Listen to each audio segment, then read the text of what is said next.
Good morning, good afternoon, good evening, wherever you are in the world. I am so happy to have you all here with us. Hi, Dixie in the chat. Please feel free to use the Q&A to keep in touch with me as we go along. We are here to talk about responsible AI use for students through equipping and supporting them with Microsoft tools powered by AI. Thank you to Education Plus and to Microsoft for this event.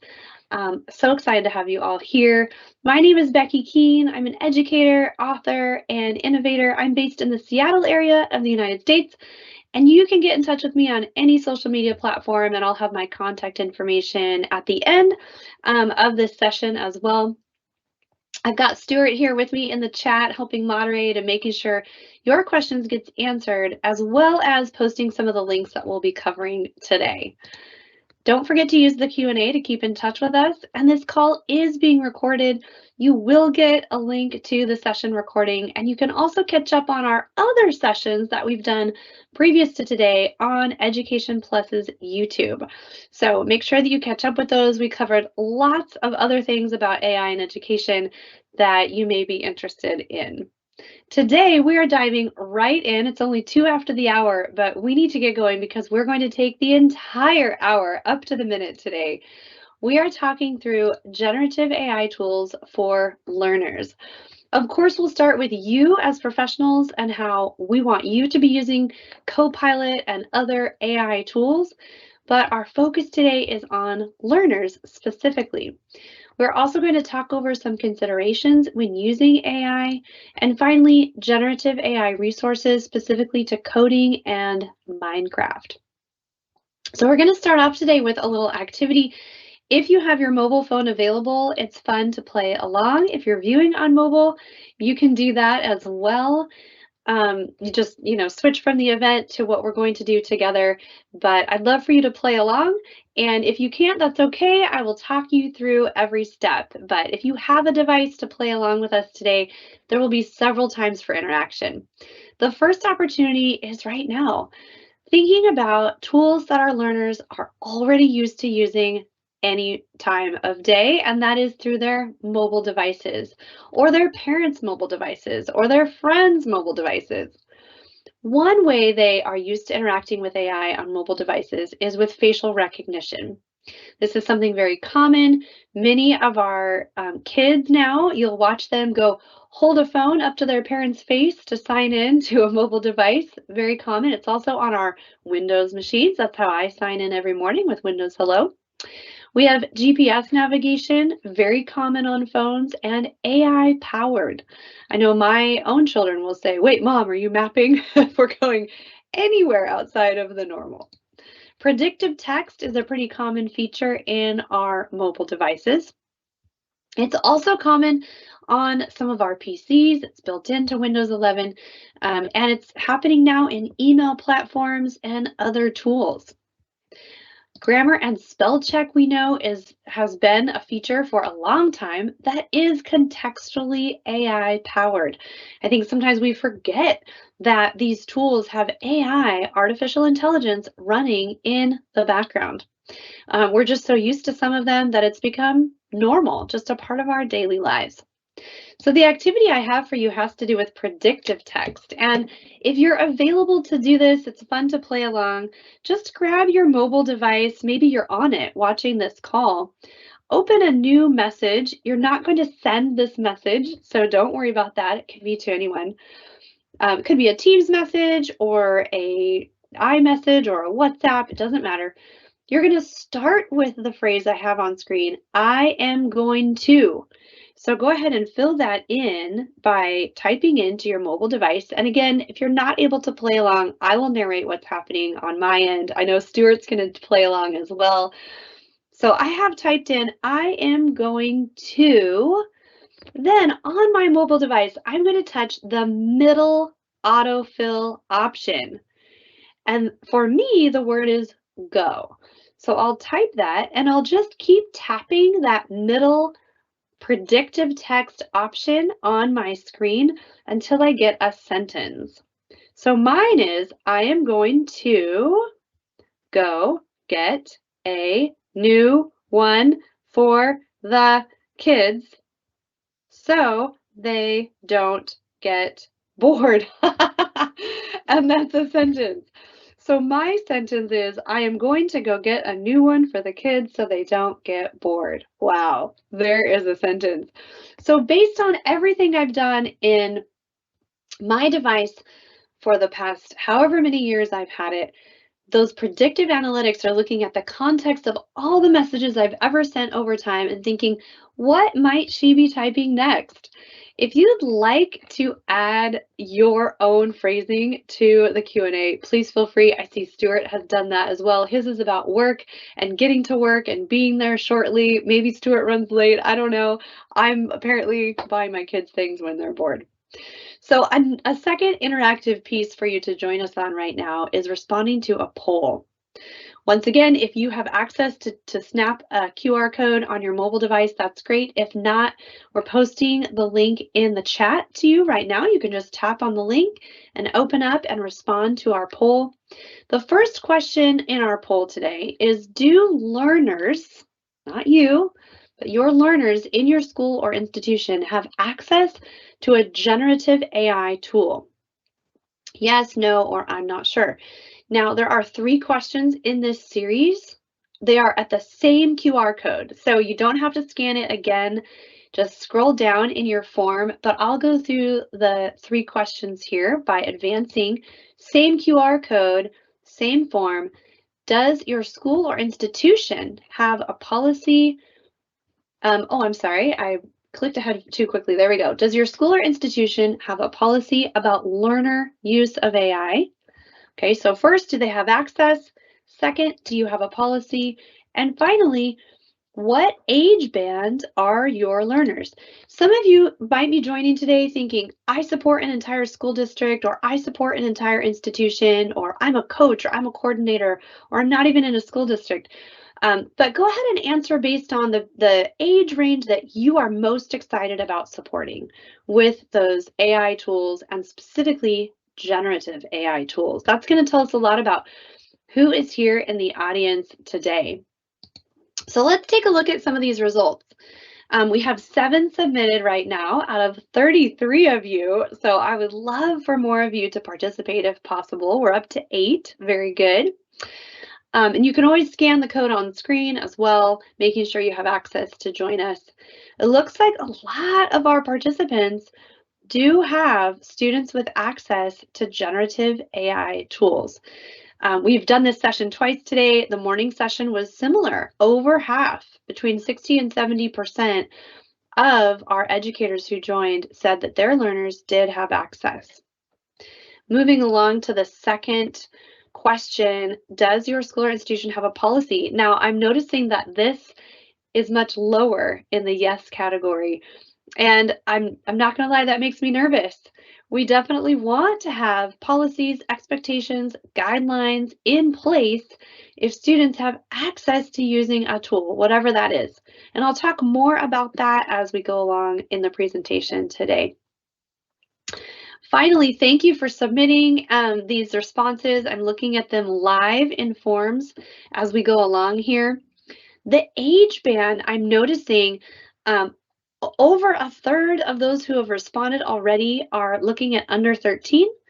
And then another over a third are looking at that 13 to 17-year-old range. And then a few people are over 18. So I'm going to speak in a few moments about why this is incredibly important to know the age of the students that you're targeting.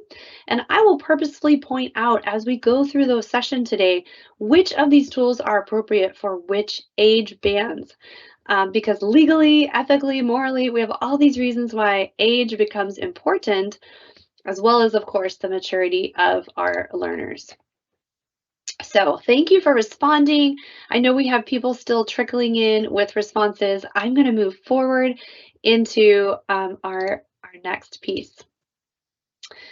And here we are. This image was created by Microsoft Designer by my prompting, and you'll notice I've included students that are a little bit older.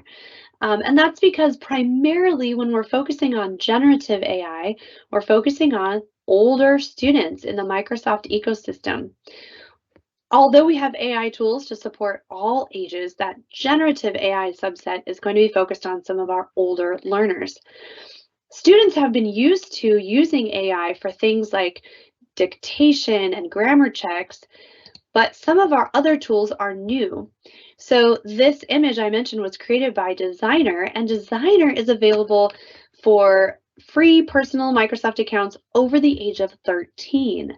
So students are able to generate imagery and come up with really creative additions to their work over that 13 band.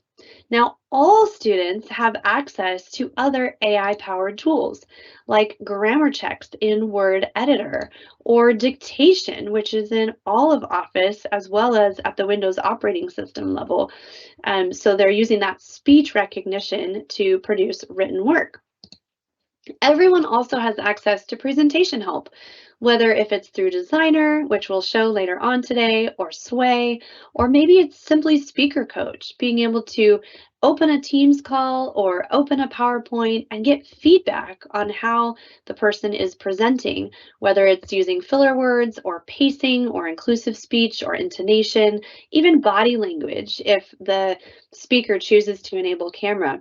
After this call, I could look at my Speaker Coach report, and these are tools that are available for everyone.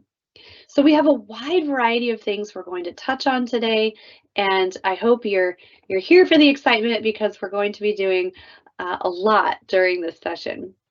Our first part of our session today is to dig into Copilot in Edge browser. Copilot is Microsoft's tool for a digital assistant. Similar to maybe other tools you've heard of, other GPTs, Copilot is Microsoft's tool, and we've already done a couple of sessions digging into it. So today we're going to focus a little more on learner-specific tasks, but we'll do that through you testing it out along with me. So the first thing you can do is open your web browser and go to copilot.microsoft.com. Now this does work best in Edge browser.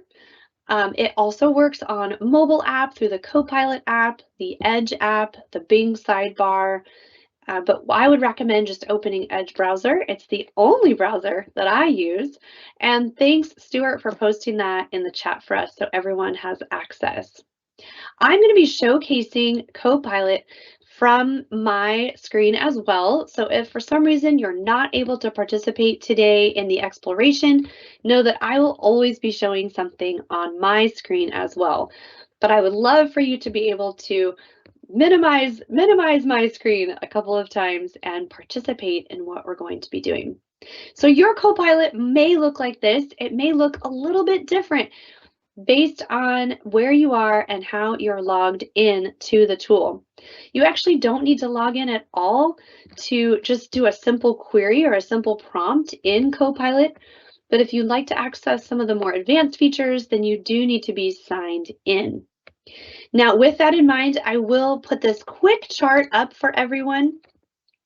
We had a lot of questions on this morning, so I actually added this based on this morning's Q&A. So you're getting a little extra in the second session. But just a reminder, Copilot has really 3 different options. And I'm not here to talk to you about licensing. You should get in touch with your Microsoft representatives if you have questions about that. But basically, there's Copilot for everyone. It's free, it's in your personal Microsoft account, and it's available for ages 13 and up according to the terms of use with parent consent. We also have Copilot with data protection. We covered the differences in our previous webinar series. That is available through a Microsoft 365 for Education account. It is also free for 18 and up. And so if you are a faculty member or you have students who are 18 and over, they can have access to free, no-cost, data-protected Copilot. Now, the last version of Copilot we're not even touching on today, and that is Copilot for Microsoft 365, which is a for-cost add-on in education for 18 and older that integrates the Office suite and the power behind your shared documents. You can also do that in your free Copilot. You can upgrade, and so we're not getting into all of that. We are focused on using today just the freely available 13 and up version of Copilot. So no, that's what I'll be demoing, that's what I'll be showcasing, and if you have extra questions about that, post them to the Q&A, or you can always reach out to me after this event. So let's dig into Copilot with a prompt. I would like you to come up with a prompt you're going to use to ask Copilot to do something on your behalf right now. And this is something that your students, 13 and over, might be interested in doing as well. For example, maybe they want an outline of a book title. Maybe they've seen a book or they got a book recommended to them at the library or from a classmate, and they'd like to know a little more about it before they read it. Maybe they don't have the book available to read the blurb and the jacket cover or on the back. Maybe they'd like to ask Copilot its opinion of if they would be interested in the book based on their own interests. Exciting possibilities here. Maybe they're looking for ideas for a science lesson about a specific topic, and I'll give a demonstration of this in a little bit. But we do have students who are asking to help get them some more understanding of science topics through little self-exploration outside of school. Maybe students are looking to do a research report and they're looking to summarize some key events of something in history, maybe an event around the world or something in their neighborhood or in their region. Because Copilot is connected to the internet, it has live data, meaning that it can pull from events that are happening now. For example, we just had a major catastrophe in the United States when the Francis Scott Key Bridge in Port of Baltimore collapsed just yesterday morning in the wee hours. And so if students were looking for information about that using Copilot, they would be able to get information because the data set is current. Instead of looking through an LLM, a large language model, that data set was tied to 2022. We're able to get that important information. So historical is anything after right or anything before right now. And we want to point that out to you. Finally, maybe we want to design a lesson for you as a teacher to teach more about a specific topic. Maybe you work in professional development like me and you want some ideas for an upcoming event. These are all things that you could be putting into Copilot. So go ahead and put your prompt into Copilot right now. Type something in. Maybe you have an idea from me. Maybe you have your own idea. Hit submit and see what Copilot brings back to you. Now, the reason that's incredibly important is because in a moment, I'm going to ask you to do more with that prompt, and I'll show this on screen as well. So those of you who aren't able to interact will still have something to see and model, but it's exciting for you to try it for yourself. Once you see the results of that prompt, I want to point out some additional things for all of us, and that is the importance of critical thinking. Here's another image created by me with a prompt in Microsoft Designer. And this student is doing some thinking. And the reason for that is when you get your results from Copilot, it's incredibly important to start teaching your students through modeling yourself all of the critical thinking skills that go into understanding the response. First, ask yourself some questions. You as a human may have additional information or contradicting information to what the response was generated by Copilot. It's important that you as the human add your own experiences and knowledge into this information. Keep in mind that Copilot is looking at the internet for information and then using predictive text to provide you with a response. That means that information that is already existing on the internet may be distorted or misinformation, and Copilot will find that information and generate it back to you. So while there may be fabrications or misinformation, we're depending on you fact-checking the responses before you trust them and use them, just like you would for any information found online. Thankfully, Copilot includes source links at the bottom of all of its responses. That means that you are able to read laterally. And that is you're clicking on those source links or at least hovering on them to decide as the human, are these reliable, accurate, relevant, timely websites that I can trust this information? I love that Copilot gives us the opportunity to check where the information is coming from so that we know whether or not we can trust it. So as you've gotten your responses, take a look at those source links at the bottom. If you choose to click one or select one, it will open in a new tab, and that gives you an opportunity to learn a little bit more. From there, we are going to work on iterating your prompt. Iterative prompting means that you're getting more specific with your prompting. That specificity is going to amplify your results. I find the more time I spend prompting, the better results I get, which ultimately saves me time because I'm not having to search over and over or prompt over and over. I'm getting really great information from the start. So there's 4 things that you can look for, and I've seen tons of different frameworks for this model. This is one framework you might think about trying, and that is to include a persona in your prompt, to include an objective in your prompt, to include an audience in your prompt, and finally a boundary in your prompt. So let me tell you quickly a little bit more about these things. A persona is where you tell Copilot who you are or who it should pretend to be.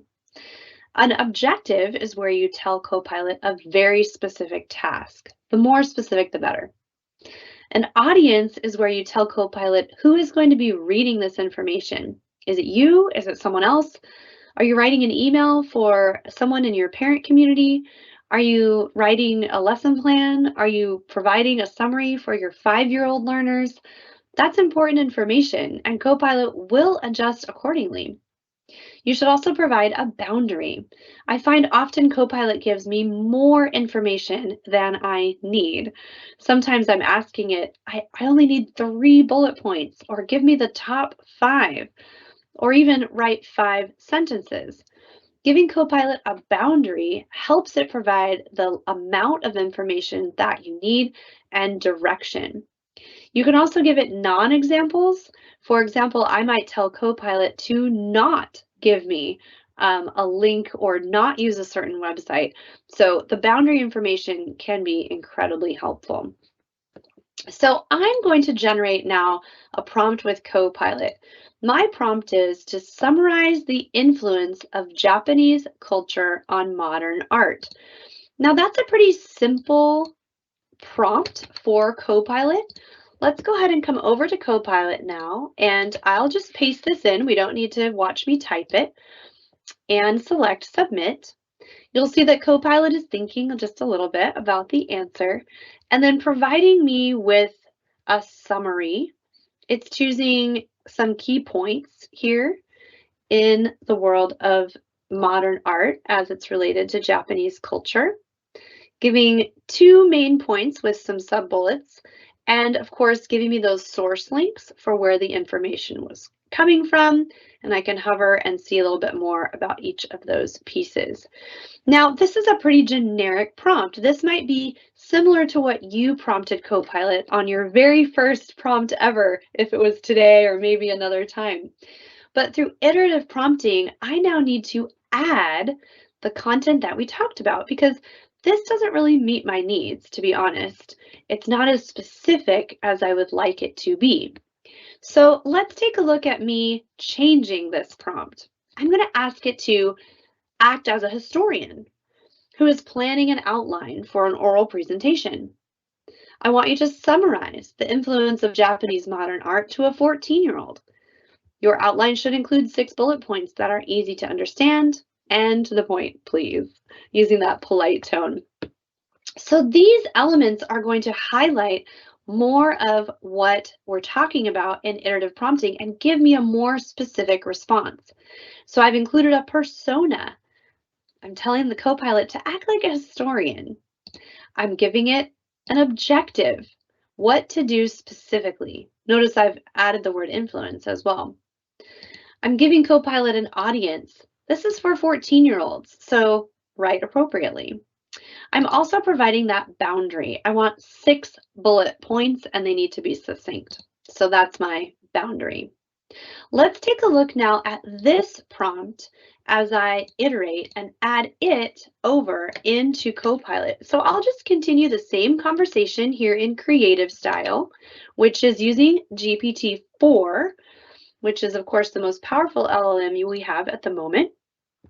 So I've pasted this in, and now it's saying, oh, you want a simple and concise outline for a 14-year-old. This is different. It's going to come up with 6 key points. They are very short and a little more understandable. It's also using more informal language, a little bit of a cliche here with opening its doors, and changed a lot. So it's changed that phrasing quite a bit for me. I hope you're trying this with me. I hope you've iterated your prompt to give it that additional context of persona, objective, audience, and boundary. That's going to help give you better results. Now, when you're thinking about teaching your learners, you can teach them the exact same that I have just taught you. Often I'll hear people say, okay, but what do we do for students? Well, it's the same. So we're going to teach them how to give the AI a role, give an objective, give an audience. Often they are the audience, and a boundary. As my good friend Joe Brazier would say, sometimes we want the audience to be someone else. Like I might be tired on a Thursday night and ask for the information to be provided as if I was 7 years old. So it's just simple and easy to understand.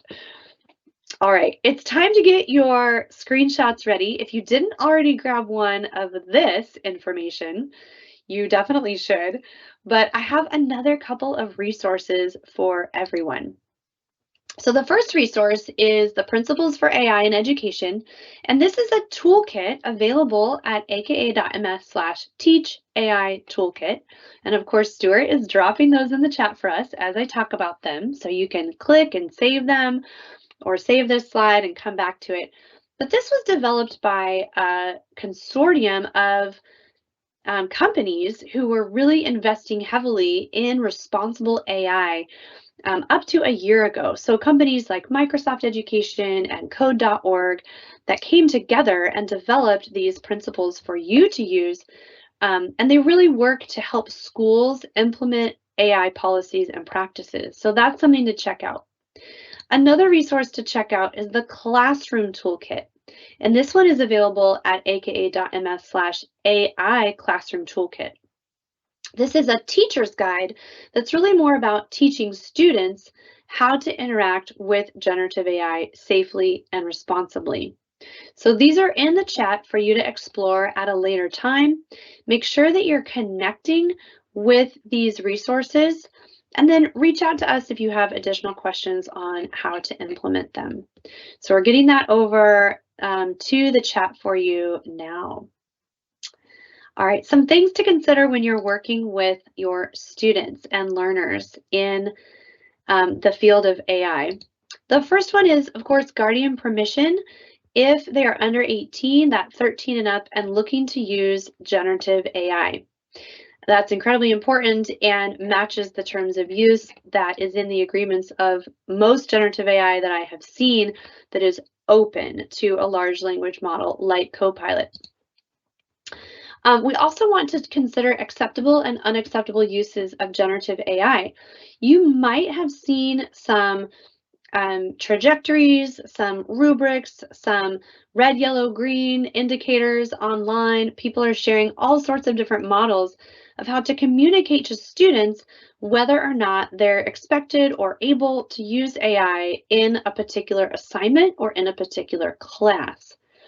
You might think about this in parallel to how we expect students to use calculators. On some math tests, students are encouraged to use calculators. They're guided on how to use the calculators. They're taught in class how to get the most out of their calculator. For other assessments, they're told to put their calculators away and work only from their brain. So be thinking about that as you're thinking about acceptable uses of AI.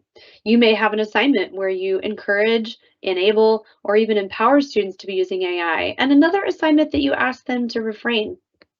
And that's something that we need to be communicating with our learners. That also takes us into citation requirements. Are you going to expect that students cite AI? I find that many teachers want to err on the side of citation. I will say, if I was writing an email as a professional and I wanted my colleague to review the email before I sent it out, let's say my colleague Kim went ahead and refined my email and added to it and maybe deleted something and then sent it back to me.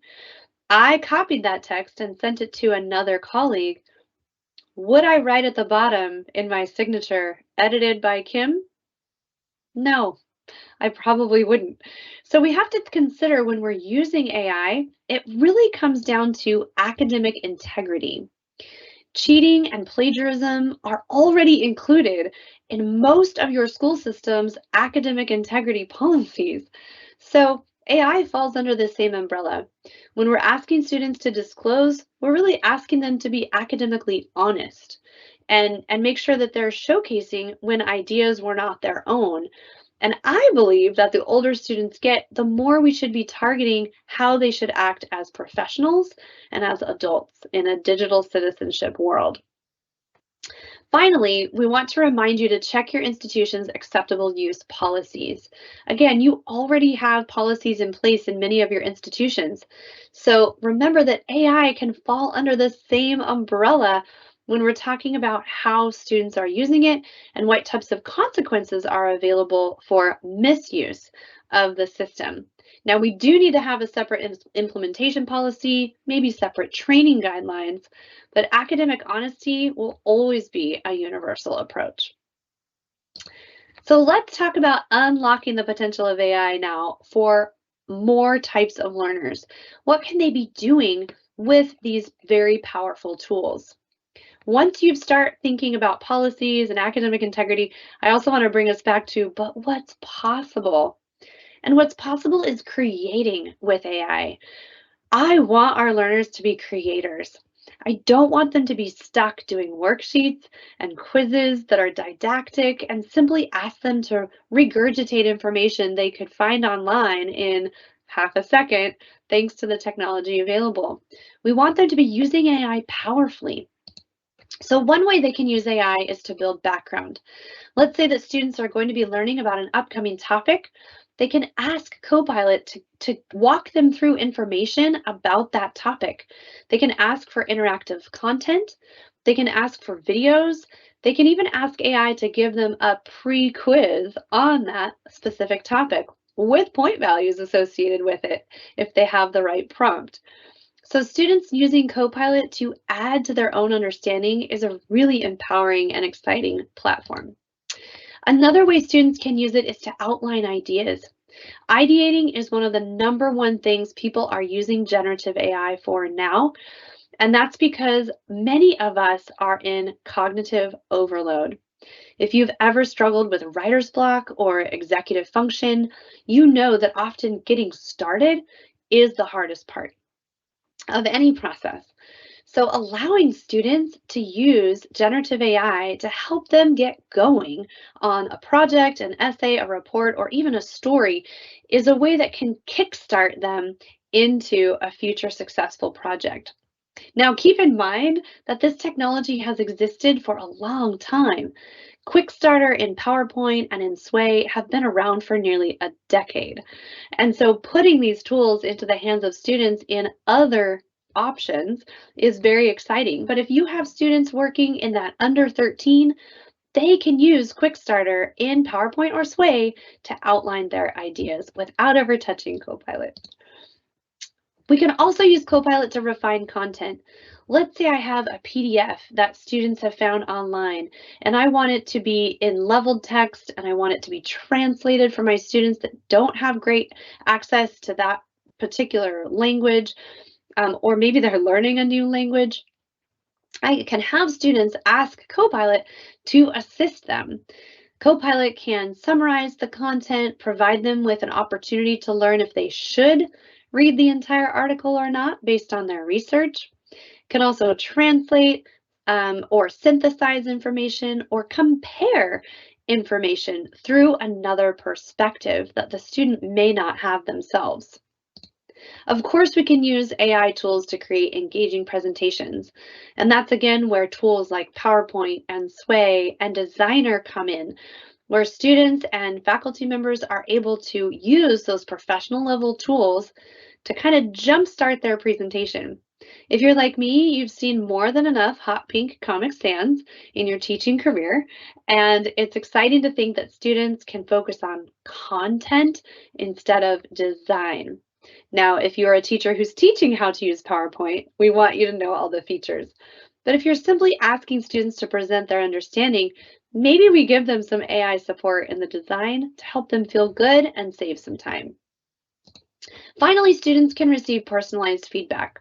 One of my favorite examples is for students to put their own work but with their consent into Copilot and then ask Copilot to give them revision ideas.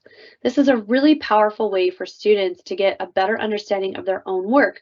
It's 100% inclusive and equitable because it's available for every learner from a device with an internet connection, including mobile. This is the same process we've used for generations, where we've asked students to give their writing to a classmate or a friend or a sibling or a parent or an auntie or a tutor or another teacher in the school to get feedback. Some of those students didn't ever get the help that they needed. Now we have an opportunity to let all students get feedback on their writing or any project and guide them in a new direction before it's seen by a human. What a confidence boost for those kids. So let's take a look at some prompts. And I know this is a little bit small. I'm going to talk us through it, but just giving some examples on how this plays out inside Copilot. So I'm in Copilot right now for the demo. And speaking of building background, I'm using precise mode right now, which means that I'm going to get the most concise response possible with no additional imagery or, no maps, no graphs, no charts, just very clean and simple. I've asked Copilot, I've written to Copilot, I am a 12-year-old student doing a presentation on a major world event in history. Generate 10 key events and influential people during World War II so I can make an outline for my presentation. So again, this is the student who is not 13. I apologize. They should be 13 in this example. I noticed that just a half a second ago. So I'm a 13-year-old student doing a presentation, and they're asking for help to get started. This student could have gone to Bing and done a search for 10 key events in world history, and a website would have returned similar information. This allows the student to customize the responses and get something that's maybe more applicable to their scenario. So similar to a web search, but shortcutting to something more efficient and productive. In the next example here, I'm still in precise mode and asking Copilot to outline ideas. Now, it could be a history presentation, a chemistry experiment, but Copilot can provide ideas. So in this case, a 15-year-old student in a chemistry class needs to design an at-home experiment for a chemical reaction. And they're asking for Copilot to give them an example of some at-home science experiments they could do with easy-to-find materials. Now, I realize that every home and environment is different, and not all students will have access to the things in the list. If that's the case, the student should tell Copilot, here are some of the things I have access to, or refine their prompt to make sure that they have the best results to fit their situation. Speaking of refining content, one of the things I think is most exciting is using dictation. And the reason dictation is exciting to me is that in the case of many students, typing is a barrier. Spelling is a barrier. And if our goal in a writing class is to make sure that students' ideas are heard and refined and curated into an organizational paragraph or two, then we can use dictation to allow students to get their ideas down into Word, then refine them with Microsoft Editor. And that's available to anyone using Office. So check that out on Word Online or the Word desktop app if you're interested. And that's available for every age of learner because that voice information is not stored or shared. We can also create more engaging presentations. Now, using Designer is a 13 and up activity, but students can use imagery and PowerPoint Designer to modify their presentations to add all sorts of professional look. So I'm adding an image that I created in Microsoft Designer, and then I'm using the Designer ribbon in PowerPoint to change the content of how that looks inside my presentation. I can change the color scheme, I can change the layout, and that's something that is just really removing another barrier in design. Finally, that personalized feedback. So in this case, I'm using creative conversation style in Copilot. And that's important because I want it to think really creatively and give extra information. In this case, I'm asking Copilot to please evaluate my conclusion paragraph for an essay. And I'm telling Copilot I want it to review that feedback based on the 6 traits of writing. If you're not familiar with the 6 traits of writing, it's a framework that gives 6 categories to assess writing, and Copilot is responding with those 6 categories, things the paragraph does well and things the paragraph can improve. At this point, the student is not dependent upon someone in their home environment who happens to understand the 6 traits of writing. They're able to access personalized feedback on the fly from the safety and security of their device, and then submit writing that they've refined on their own and possibly feel even better about. I hope these examples have been powerful for you in seeing how our learners can interact with generative AI and AI-powered tools to level up their learning in completely new and innovative ways. I'm going to transition now into imagery, and I hope what will be a hands-on activity for you as well. And that is the Render Me 3D Challenge. Now, back in November, I published a link to a Microsoft Designer template, and that template got used by thousands of people around the world, which was very exciting. I'm not claiming I invented this, I found it from someone else, but my template did get used a lot, and it was so much fun to watch. So I would love for you to participate as well in creating a 3D avatar using Microsoft Designer that represents you. If you're uncomfortable representing yourself, you can always represent something that you want to be or another way you'd like to portray yourself. It's completely up to you to be as creative as you like. So let me walk through the directions and then we'll see if any of you would like to join me in that process. The first step is to open designer.microsoft.com in your web browser. This activity will require you to log in with a Microsoft account, a free consumer Outlook, Hotmail, Live.com Microsoft account for 13 and over. From that space, you can choose Image Generator. You can choose to create your own prompt, or you can use my template. And that's what Stuart just posted in the chat for us. So if you're keeping track in the Q&A, we just posted the aka.ms/renderme3D challenge. And here's what this will look like. If you're using that template, it's going to open in Microsoft Designer with a Mad Libs fill in the blank style template that you can choose to fill in the blank and use that template, or you can edit the entire prompt to change it however you would like. What's really fun about this activity is being able to see them. So fill in the blanks, generate your first image. If you don't like what you see, modify your prompt or just hit generate again. The 3D me that I created that I love the most took about 10 generations to figure out because I was really excited to make it look how I wanted to design it. I would love for you to choose a way to share your design. You can post them to social media, and I would love for you to tag me, #RenderMe3D, and also tag Microsoft Designer so that we can see your creations and interact with you. If you're not comfortable with that, you can always send it to a colleague or even just use it as your profile picture. What I think is most amazing about this is the opportunity for anyone, anywhere to create completely unique, original imagery that they can use however they like in any scenario. So we're going to move into a moment where I'll show you start to finish how this might look in your class with your students 13 and up. Now, many of our teachers of littles, of those little learners, are doing these experiences with their students. So in a station experience, from a small group experience, or even a whole class experience, they're doing something together that's safe and allows the students to join in the creativity without students logging in individually. So keep that in mind. If you're in that group we had earlier where your students are younger, you can still be doing this activity together and spurring on some pretty exciting creativity. So I'm going to head out now to the Render Me 3D challenge that I posted about earlier on a new tab in Edge browser.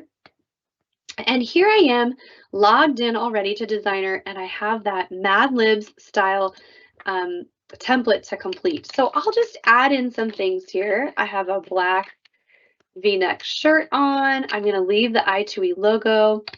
I do have dark blue eyes. I will go with thick brown eyebrows, just filling things in here. We'll do smiling with pink lips and dark brown wavy hair. Now, again, you can choose to describe yourself, or you can choose to describe what you would like to look like. It's really completely up to you. I do find people enjoy making one to kind of look like them. It is spring here in the Northern Hemisphere in the United States, and my favorite flower is tulips. So I'm going to add, I'm holding a bouquet of tulips. So then I'll select Generate. Now, if you needed to edit more than this, remember, just edit the entire prompt. But I'll choose Generate. Meanwhile, Designer is going out to the internet and looking for pictures of tulips, pictures of dark brown wavy hair, pictures of eyebrows, and then predictive patterning, pixel by pixel, unique images that have never before been created. And I think that is amazing, personally. So here's what we came up with. I love the one on the right. I don't normally get something I love on the very first try, so that was exciting. I love this one, so I'm going to go ahead and copy that now. You can also download it, open it in full Designer, edit the image, and so on. But if you're not lucky like me and you don't get something you love on the first try, you can always just generate again or change your prompt. I know that I added details to mine originally, like freckles or jewelry or makeup, or maybe change what was in my background. So keep in mind that the more details you add, just like prompting in text, the better content you're going to receive. So here's two new ones. Oh, lots of tulips and lots of letters. It's got the sassy side hair going here. I'm going to stick with the first one I made and continue over to PowerPoint Online. And the reason for that is because what's very exciting to me is being able to take this image and then do something with it. So I'm opening a brand new PowerPoint presentation here, completely blank. I will change the layout to content, and I'll show you why. I'll type in a little about Becky Keene. Then I'm going to go ahead and paste in that image I copied from Designer, and there it is. And you'll notice Designer from PowerPoint is bringing in a variety of options here. It's basing its options on the layout of the slide. So this one's kind of nice. It's got the little detailing over here on the side, the arced photo. This one has color to it. So I'll just choose one. And then I'm going to add some text about me. So let's see. I love tulips. I'll just add that. I have a dog. And I work for a company called I2E because that's on my shirt. Okay. So what's interesting about this is as I add more content to the slide, Designer's actually updating based on what I put in the slide. So I might get a template here that represents spring because I wrote about tulips, or that adds kind of a dog vibe. I might get different styles here based on what I put in the text. So this is a great way for students to create something beautiful and professional without spending too much energy on the actual design. Now let's think with me for a moment on how this can be applied other ways in your classrooms. For example, you might have your students or work together with your students to follow this process to design characters from a book or a video game or a movie. Maybe you work together to do this process with someone in history or a current or past world leader.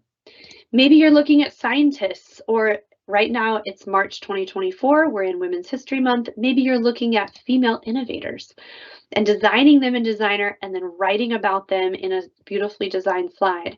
You can make a whole class gallery of characters to look at together. Maybe you research changemakers or social media influencers. Maybe people aren't your thing.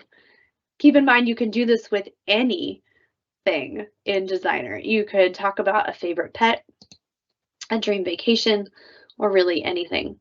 So how can you encourage creation in your students by using some of these tools that are wildly available and free using GPT-4 and DALL-E and all the latest technology? Now, the last thing I have to cover, and I hope you remember this from our agenda, is coding. Using Copilot to write coding is amazing, and it supports the elements of computational thinking, which are abstraction and decomposition and algorithmic thinking and pattern recognition. I've been speaking on this topic for a long time. It's dear to my heart, and these skills transfer out of the computer science classroom. They really flood into any content area. And so giving students an opportunity to debug code or break apart code or plan their code in Copilot is incredibly exciting. Minecraft Education, in fact, just recently released an entire Copilot prompt lab for Minecraft, in which they demonstrate how you and your students together could be using these tools to code in the game. Now that's available for 13 and up, as we've talked about, but something that's available for all ages of learners is this year's Generation AI, which is Minecraft's Hour of Code activity for 2024. It's available for anyone in the world, whether you have Minecraft education licensing or not. Anyone can access Hour of Code. So I'm going to take a minute and 30 seconds and let you watch this promotional video for this year's Generation AI. So here we go.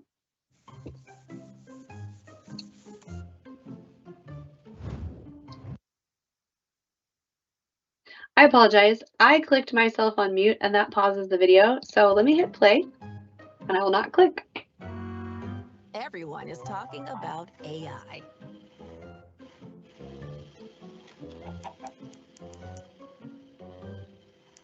So, this year, Minecraft Hour of Code will teach you how to create helpful AI.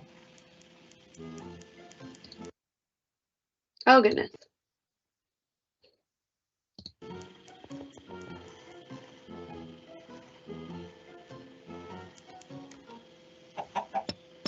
But getting your AI to work well requires thoughtful coding and being responsible. Minecraft Education invites you to apply this useful technology to a fun set of puzzles, solve problems using code, and see how AI can make our lives easier. And since AI is all about rules, help it follow directions and play fair. You can code with our fun, simple blocks or use Python like a pro, all with the trusty agent by your side. Download Minecraft Education and do an hour of code today.